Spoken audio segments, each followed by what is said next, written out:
Have you ever wanted your iPhone to look completely unique? Different icons, different style. In this video, I will show you how to change your app icons on iPhone step by step.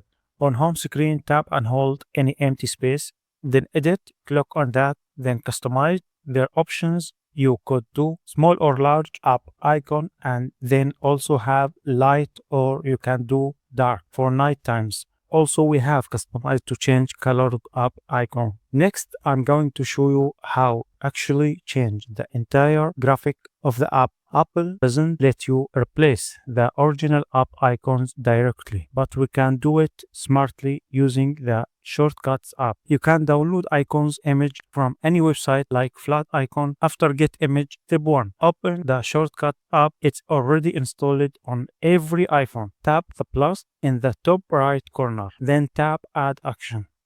Search for Open App and select it. Now tap App and choose the app you want to customize, for example, TikTok.